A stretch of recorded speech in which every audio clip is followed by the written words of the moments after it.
Kita terhabiskan kepadanya. Pertolongan kepada kita adalah dalam nama Tuhan Allah, pencipta langit dan bumi, yang memelihara kesetiaannya sampai selama-lamanya dan tidak meninggalkan perbuatan tangannya. Salam sejahtera Tuhan Allah dalam Yesus Kristus kiranya menyertai kita semua. Amin. Nats membimbing firman Tuhan berkata, sebab hal itu terjadi supaya genaplah yang tertulis dalam kitab suci. Tidak ada tulangnya yang akan dipatahkan. Dan ada pula nas yang mengatakan, mereka akan memandang kepada Dia yang telah mereka tikam.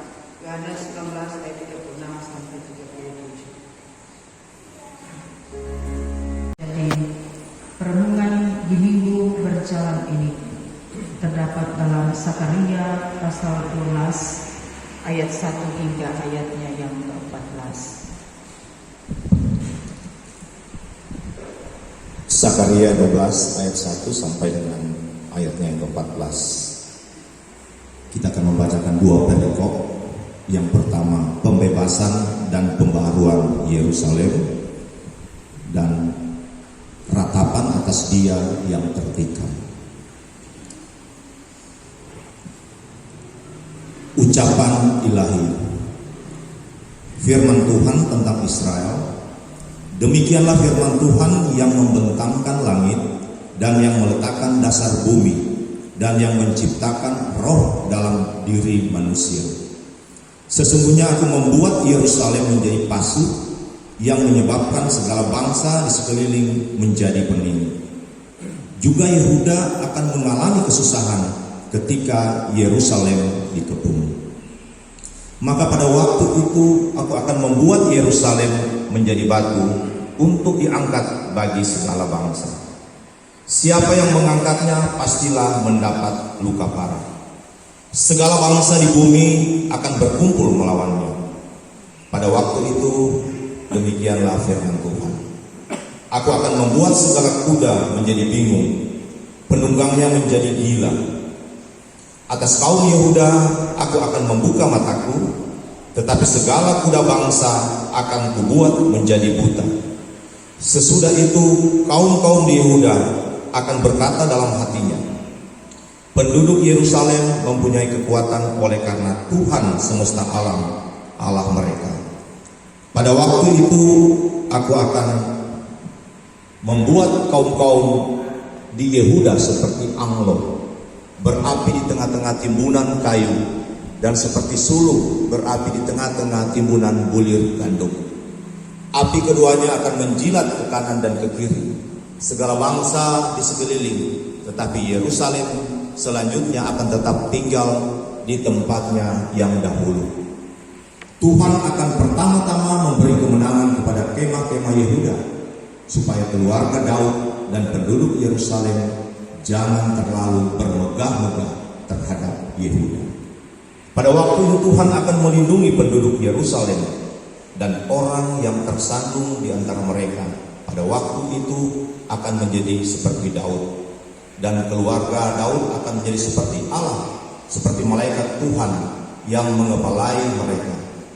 Maka pada waktu itu aku berikhtiar untuk memunahkan segala bangsa yang menyerang Yerusalem. Aku akan mencurahkan roh pengasihan dan roh permohonan atas keluarga Daud dan atas penduduk Yerusalem, dan mereka akan memandang kepada Dia yang telah mereka tikam, dan akan meratapi Dia seperti orang meratapi anak tunggal, dan akan menangisi Dia dengan pedih seperti orang menangisi anak sulung. Pada waktu itu ratapan di Yerusalem akan sama besarnya dengan ratapan atas Hadad Rimon di lembah Megiddo.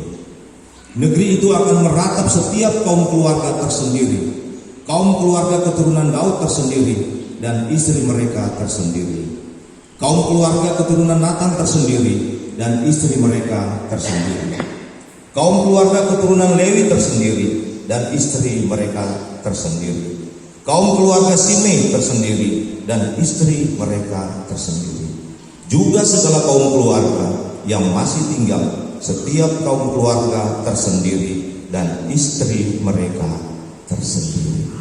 Demikian pembacaan firman Tuhan.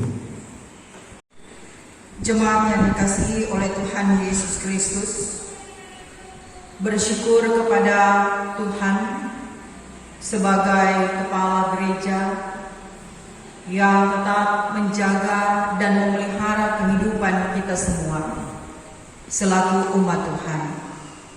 Kita sudah memasuki minggu sengsara yang kedua, dan dalam penghayatan tentang penderitaan Yesus Kristus, maka sebagai warga Gemim kita merenungkan bagian firman Tuhan dari kitab Sakaria pasal 12 ayat 1 hingga ayatnya yang ke-14. Nah, dari bacaan ini ada tema yang diangkat, yaitu meratap tanda pertobatan. Bapak Ibu saudara-saudaraku yang dikasihi oleh Tuhan Yesus Kristus, Sakaria memiliki arti yaitu Tuhan mengingat. Kalau dari pasal 1 ayat 1 dikatakan bahwa Sakaria adalah anak dari Berekhia, cucu dari Ido, yang tertulis dari Esra pasal 5 ayat 1 dan pasal 6 ayat 14, yang adalah kepala sebuah keluarga imam. Dan itu diceritakan melalui kitab Nehemia pasal 12 ayat yang ke-16. Nah, Sakaria ini mulai berkarya pada bulan ke-8 tahun kedua dalam pemerintahan Darius di Persia. Kitab Sakaria ini berisi sastra atau tulisan apokaliptik yang artinya menyingkap, membuka rahasia yang berfokus pada akhir zaman. Nah, jenis tulisan dari Sakaria ini pada umumnya berisi tentang penglihatan dan gambaran simbolis berupa hewan atau kuda pada pasal 1 ayatnya yang ke-7 sampai ayatnya yang ke-21. Bahkan pun juga malaikat pada pasal 2 ayat 1 hingga ayatnya yang ke-5, dan roh jahat dan angka. Jadi dalam hal ini Nabi Sakaria mempunyai pandangan atau visi jauh ke depan mengenai umat Israel yang baru pulang dari pembuangan di Babel, supaya mereka hidup setia di dalam Tuhan dan menata kehidupan keagamaan mereka dengan membangun kembali bait suci yang melambangkan kehadiran Tuhan Allah dalam hidup mereka. Jadi Bapak Ibu saudara-saudaraku, ketika kita memperhatikan apa yang menjadi maksud tulisan dari kitab Sakaria ini, maka dari kitab Sakaria ini mencatat pemberontakan umat Israel, sehingga Tuhan menggerakkan bangsa-bangsa asing menyerang dan menaklukkan Yerusalem, sehingga Israel mereka merata. Tuhan membuang lalu kembali menyayangi mereka. Memang Tuhan itu sangat pengasih, sangat penyayang. Kadang memang Tuhan akan menghukum umatnya dengan begitu banyak cara, agar supaya ketika Allah murka, ketika Allah mendatangkan penghukuman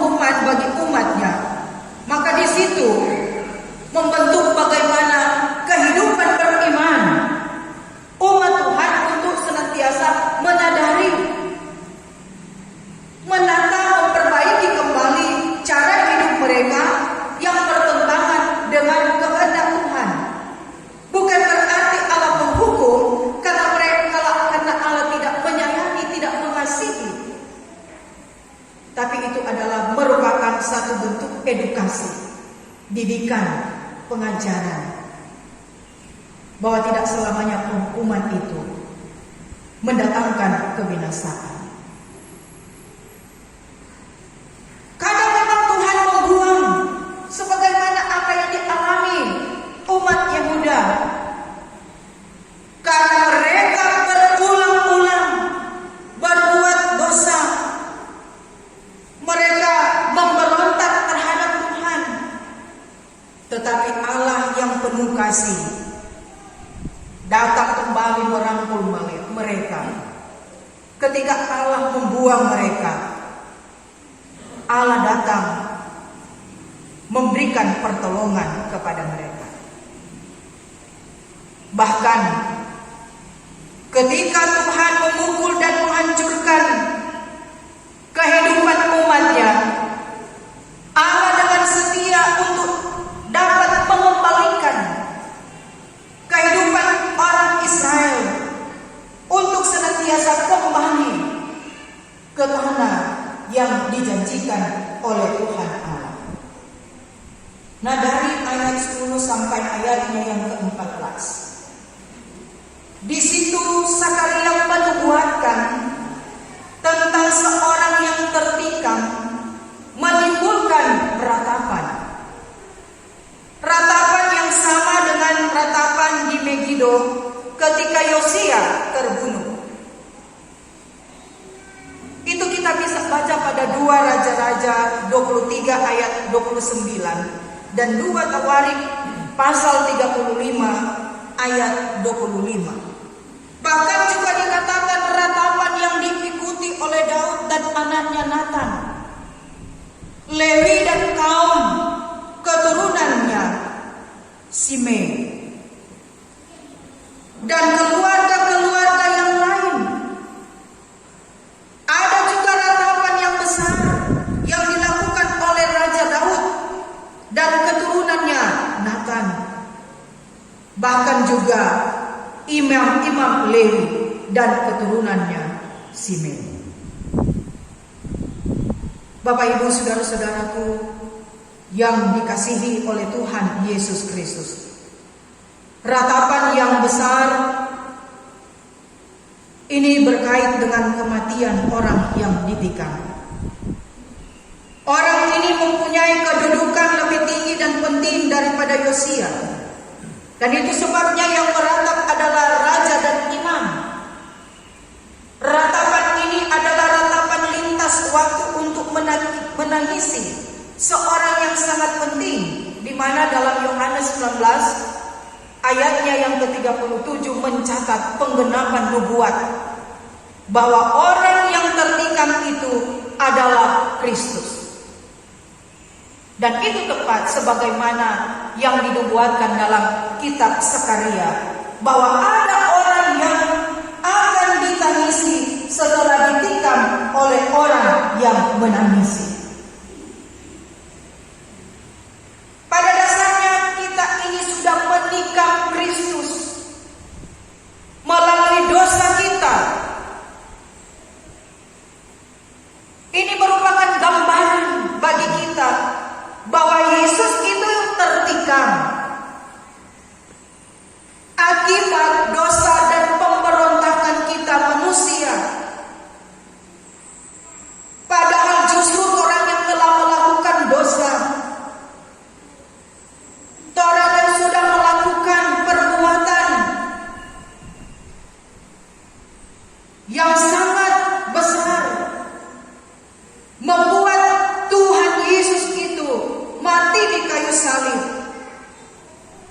Bahkan pun ketika kita menelusuri dari bagian bacaan firman Tuhan ini, Yesus tertikam, bahkan dia mati di kayu salib, itu akibat perbuatan para penguasa, pemimpin-pemimpin.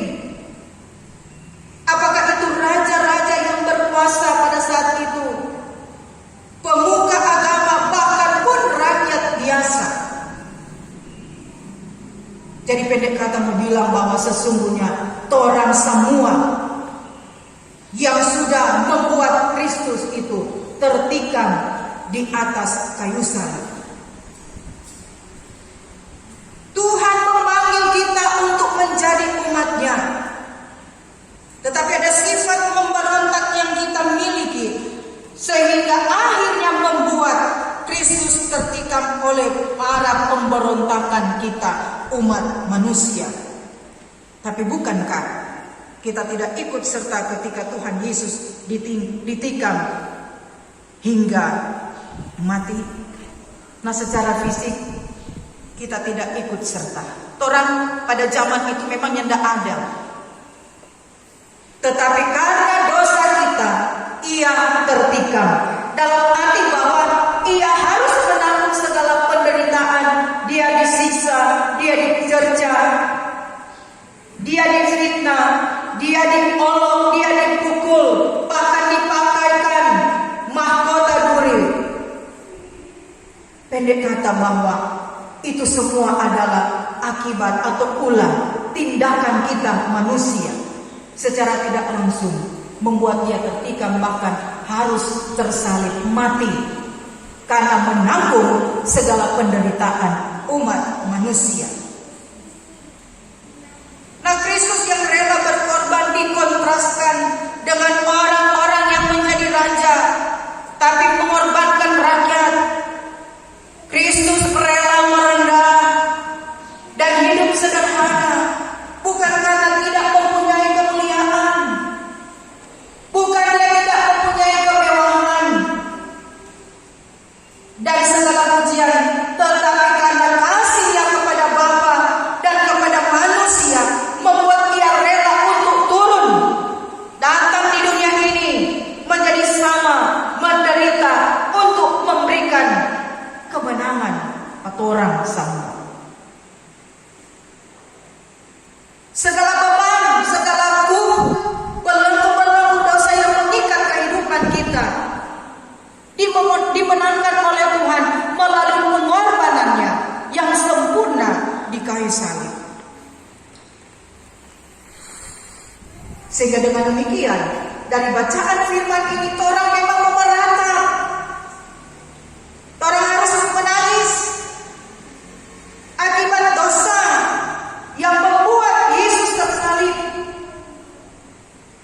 yang membuat Yesus mati.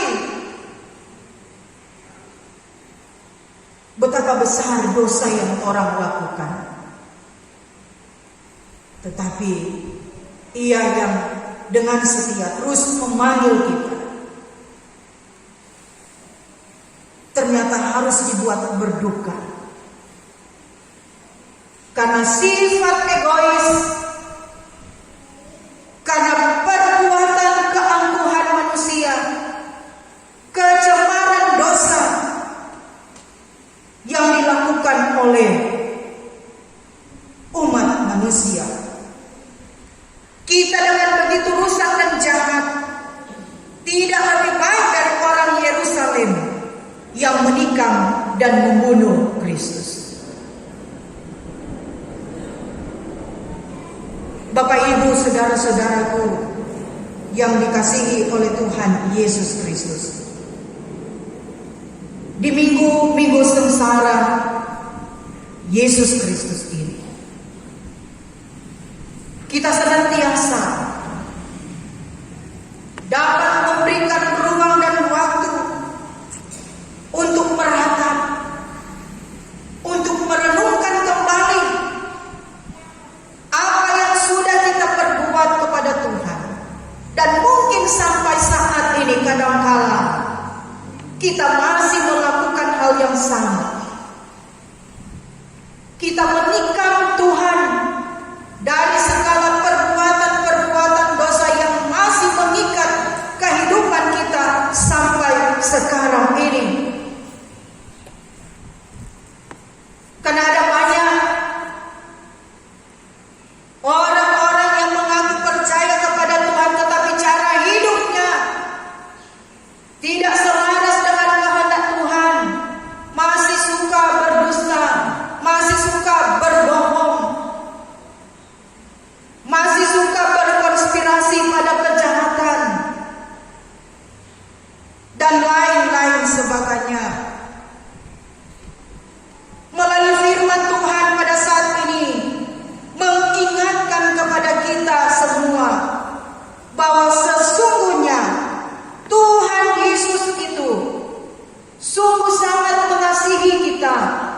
Dia pemaaf, Dia penyayang, Dia pengampun.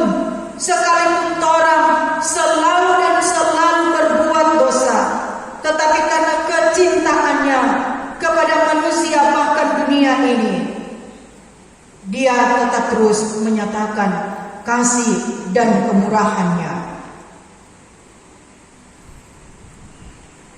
Karena kita melihat dari bagian bacaan firman Tuhan ini, di ayatnya yang pertama dikatakan firman Tuhan tentang Israel. Demikianlah firman Tuhan yang membentangkan langit dan yang meletakkan dasar bumi dan yang menciptakan roh dalam diri manusia. Jadi sesungguhnya Ia adalah pencipta, Ia adalah pemelihara kehidupan ini, dan itu berarti Allah terus peduli dengan umat manusia karena orang semua ini adalah buatan tangannya, ciptaannya yang termulia. Kepedulian Tuhan Allah Dia wujud nyatakan melalui kedatangan anaknya Yesus Kristus ke dunia ini sebagai wujud cinta kasih-Nya kepada orang-orang yang percaya. Kita dapat membaca itu dalam Yohanes 3 ayatnya yang ke-16.